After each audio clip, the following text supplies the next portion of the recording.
Hey guys, how you doing? I'm here in my garage, and as you probably all know, there are two new reward tanks in the game that you can get for tokens, which you earn while progressing through Battle Pass. They are the Kunze Panzer Tier 9 medium German tank and the Tier 9 K91 PT Russian tank destroyer. And I already have both of them in my garage because Wargaming was nice enough to give them to me. So in this video, we're going to have a close look at this one. This is the German one, the Kunze Panzer, and then tomorrow we'll do a video reviewing the Russian K91 tank destroyer. The solid as a rock, heavily armored tank destroyer, and the paper-thin glass cannon German medium tank. We're going to get right into the gameplay here, but let's just quickly. You can't really figure out this tank by just looking at the stats because you look at the gun and it's a 268 pen, 390 damage average per shot, but you look at the rate of fire, it's six and a half shots per minute, 0.42 dispersion, which seems horrible, 2.7 second aim time. That's just the very poor accuracy, but it doesn't really tell you. Even if you look at your firepower, with my crew configuration, I've got that dispersion down to 0.38 and the aim time to 2.42 with this bounty equipment set up here, gun rammer, optics, vert stabs. I don't have vents on here, but I've got all the gunnery skills on my crew members, and I'm running chocolate. This tank gets siege mode. You can go into siege mode, which really reduces these numbers, but decreases your DPM. What are the other things you have to know? Minus 15 degrees of gun depression is absolutely fantastic, but that's when you're in siege mode, not normally. And the other thing you need to know is that this thing has absolutely no armor. 40 millimeters of armor in the front, 30 in the side, 20 in the rear, and even the turret, 63 millimeters of armor on the turret. No matter how you shake it, you're going to get either overmatched, or even if you're poking a ridge line using your full gun depression, anyone who hits you anywhere here, it just pens you. Let's just get into the gameplay and I'll talk more about it. And yeah, let's get into it. This is the third game that I played in this thing. I'm showing you the third game because the first two games, I was totally confused with this siege mode thing. And nowhere in the garage, really, or in the description of the vehicle, do they explain the siege mode. So it's kind of like a trial by error. Very poor description of the accuracy and how siege mode works on this tank by Wargaming in the garage. I found that you could do a better job than that. Just put a little description there, Wargaming. But anyways, I figured it out. It's not like the STB-1, which siege mode is activated when you slow down less than 10 kilometers per second. I thought that might be how it worked, but it's not. You have to actually press a button, and it's siege mode just like the Swedish tank destroyer. So you have to press a button, and it takes 2 seconds to get into siege mode, and then you press another button, it takes 2 seconds to get out of siege mode. Not another button, but the same button when you want to. You know what I'm saying? I got some fancy camo on there. I didn't mention it, but I think I got this thing down to 37% concealment stationary and about 25% concealment on the move, which is fantastic. You see that it's pretty fast, but it takes a little time to accelerate. It goes, top speed is 65, but it takes about 10-15 seconds to get to 65, which was annoying. But anyways, here I am. I've got 15 degrees of gun depression, so I'm kind of on this ridge line saying, yeah, no problem. Let's just shoot right through our first tank, because this is a German tank and the shells are designed to travel right through some of the Russian tanks that you may want to shoot at.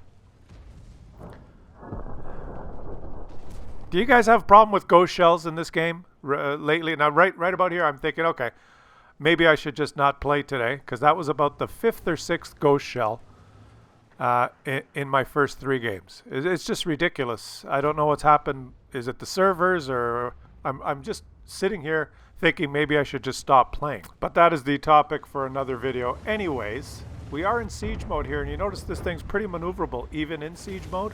It can reverse fairly quickly. Like, I'm actually in siege mode here. Now I'm going to take it out of siege mode. So you can poke a ridgeline and pull back fairly quickly, which is nice. But playing close in like this, even with siege mode activated, if any one of those tanks shoots me back and hits the tip of my turret, I am probably going to take damage. Okay, so let's carry on. What else can I tell you? What have we learned so far? The concealment is fantastic. The siege mode is kind of clunky, the 2 seconds it takes to get in and out, but you're fairly maneuverable when you're in siege mode. Now, why do you want to put it in siege mode? So that you have better gun depression like this. Just beautiful gun depression when you're in this siege mode. I can probably poke this. He's not going to even see just barely a sliver of the top of my turret, and I can do things like this. This is typical STB1 type gameplay, but without the turret armor. Now look at this. It's just incredible, eh? And you notice how small the aim circle is when I'm in siege mode? That's the other thing they don't tell you in the garage. Those gun statistics, 0.42 accuracy, and the aim time, I think the aim time might not be different, but the accuracy is just the number related to non-siege mode use. But when you're in siege mode like this, look at the size of the aim circle. It's much better. It's much better.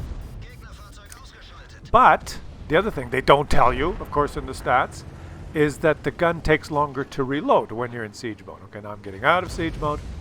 So there's a lot of things in the garage they don't really tell you about this thing. So when would you use this siege mode? I found 2 occasions, like when you're on a ridgeline like that and you want to make a play like I just did, where you can use that 15 degrees of gun depression, then it's perfect to use siege mode. Or sometimes long range shots, when you're sitting way at the back and your team is spotting for you and you want to have better gun accuracy and make some of those pixel long range shots. I did that in siege mode. Much harder to do now that I'm out of siege mode. You notice that the aim circle is bigger, although that target's farther away. Anyway, I'm probably not explaining this very well, but it's kind of a quirky tank. You've got to use your siege mode strategically. It's not always worth using, I've found. Sometimes putting it in siege mode, you got lower DPM and you don't need the extra accuracy if you're close, if the enemies aren't ready to shoot you back. But sometimes you want to put it in siege mode when you want to just poke that ridgeline or when you want to take those long range shots. So there's that. Okay, how's this game going? It's 4-4. On this map, the team that pushes aggressively at this corner here usually loses. But both teams are playing fairly well. Both teams are playing very carefully. Except for that tortoise, which is sitting out there, and he's going to get pummeled by artillery. You see, the further you sit to the left here, the more likely you're going to get hit by artillery. But I'm a tortoise, I have a lot of armor. Well, you know, artillery does not care, my friend. Artillery does not care. Now I'm in siege mode. I'm waiting for someone to make a mistake. You see the little hesitation when you aim watch? I'm going to see that? It is a little weird with the siege mode. Because you aim down and then there's a delay before I guess the suspension moves your gun further down. And it's a little wonky. But look at this. Snap! I can shoot you through the rock. I can shoot you through the rock. I can even stop a clock. This game does not work here or there. This game does not work anywhere. The T-62A can shoot me twice because his gun is better than thrice. I can't make a rhyme for that. T-62A shot me twice as I was running away. And I shot him through the rock. There are ghost shells, and there are shooting through rocks, and there's just some weird shit that I've noticed in this game lately. And it's on the NA server. I don't know if it's a server problem or what's going on, but Wargaming, I don't know if it's your fault. It's not my internet connection, and it's not my computer. But I've noticed it more and more and more lately. Well, I guess tit for tat. I shot right through a tank and got 0. And then I shot right through the rock and hit him. He's probably raging. Freaking game doesn't work. That's a topic for another video. Look at this thing. Fairly mobile, so I can scoot around. Now I want to go kill... Oh, someone's already killed him. So I will scoot around. Once you get to top speed, it's pretty good. But any incline, and you slow right down, or when you're trying to go from a standing start, it's pretty slow. But the horsepower in the stats looks pretty good. It's got to be a combination of terrain resistance and horsepower. I've driven through water and the thing almost stops when you hit any kind of water. Let's take out this tortoise siege mode. This is probably a mistake. See, it took me an extra 2 seconds. And I probably didn't need this, and I shot his weak spot and bounced.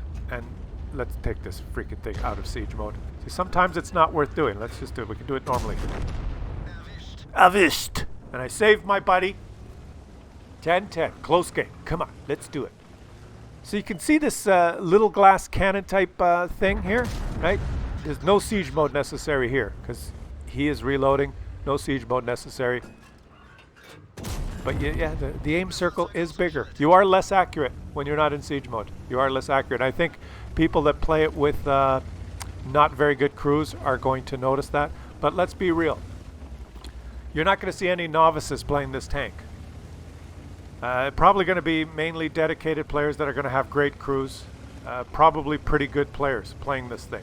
All these tier 9 reward tanks. And in this particular case, I didn't mention at the beginning of the video, but I think this thing will cost you 18 tokens. I think that's what it costs. 18 tokens to get this thing. And I was looking through my battle pass. If you did not upgrade, if you do not pay money to upgrade to the better battle pass, if you have the regular battle pass, I looked through the first 50 stages. And I think you get 3 tokens. Now there's 3 stages, 3 sets of 50, and I think in each set of 50 you get 3 tokens. So a total of 9 tokens with the regular battle pass, if you do the whole thing. So how the hell are you going to get this? You get like 9, or you get 1 for free, I think. I'm not exactly sure. So 9 or 10? You get 9 or 10 tokens? People that have the regular battle pass, you can't get this. Even if you get the, you pay more to get the, Super Wazooble Battle Pass, that doubles you. I guess then you'll get 18. Yeah, that's how you get it. You got to pay. It's a pay to have tank. Which is, and now I understand why Wargaming has removed. You used to get tokens for playing frontline, right? 3 or 4 per season, I can't remember, and tokens for playing Steel Hunter. And all you had to do was endure Steel Hunter in Frontline, kind of like a penance. But you'd get enough tokens to get the Charfouteur and that Object 777 and the AE Phase 1. All the Tier 9 reward tanks are very good. And up till now, you just had to play the special modes, Frontline and Steel Hunter, and grind your way through them to get. But now Wargaming has gotten smart. And they realize, well, why do we just want them to grind through to get the tokens to get these really good tier 9 reward tanks? Why don't we make them pay for an upgraded battle pass for the privilege of getting them? Cha-ching! The Wargaming, you're probably really pissed off that you gave away the Charfouteur and the AE Phase 1 and the Object 777 just for letting us play Frontline and Steel Hunter when you could have been cashing in this whole time. So now basically you can't get these really good reward tanks unless you have the upgraded battle pass, and that's going to cost you gold or it's going to cost you money. So these tanks are now one step closer to pay to have. Alright, this is a really close game. Now look at this. What do I do here? The last known position of the T-49 is in the northeast corner of the map. There's a bush there that I use quite often to protect the base, and I'm anticipating he's going to be up there. So I'm going to kind of take the long way around. I do have time, but notice how slow this thing is going up a hill. Like it really slows down, guys, any kind of incline. I guess the horsepower to weight ratio is just not suitable for climbing hills. It's okay, but it doesn't stand up to there's other medium tanks and of course light tanks that are faster. I know I've accidentally spotted the SPG. This is good. Can I pixel shot? Should I put it in siege mode? That's what's going through my mind. No, he has sixth sense. He knows he's been spotted, so he's doing the right thing. He's pressing P. It's an SPG that knows that P stands for propelled. He's propelling himself. Why don't I get SPGs on my team that propel themselves? Okay, let's just chase him down. Where is he? Where is he? Where you can run, but you can't hide. Now, don't damage myself going down here. Whee! Where the hell is he? That's a pretty fast... Okay, there he is. I did not get spotted. This is good. This is good. Now, watch what happens at the end of this game here. Auto-lock, take him. Now, I can take this guy out, but my teammate, you know, God bless him, he helped me. He took him out. He did. I could have handled it. But, of course, he took the shot, because he had a shot, so he took the shot.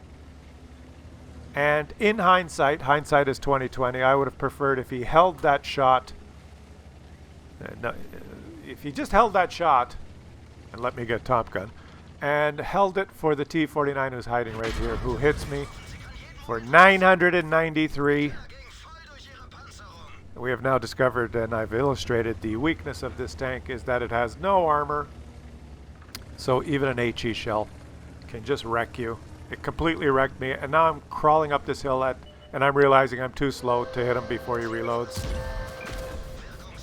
And sucks to be me! Sucks to be me. T-49 is just, even with the derp gun, long reload, I was just too slow. I'm still learning this tank. Hey, I never said I was good.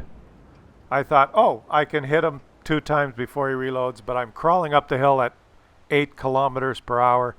He reloaded. And that's the weakness of this thing. It's just, it doesn't accelerate, and it has no armor. And my buddy here, you tried your best, buddy. I really appreciate you helping out there. Boy, in hindsight, if he held his shot and then saw that T-49 in the bush right when I spotted him and hit him, you know, and slammed him for 300 or 400, then we would have won that game. But you don't know. That's hindsight. Hindsight is 20/20. And now, of course, well, you have no view range. And the T-49 is fast, and he's already scooted across the map. And it's time for you to... hey, did he just fire and miss? He did. The T-49 just fired and missed. Does he have enough time? Is it going to be a draw?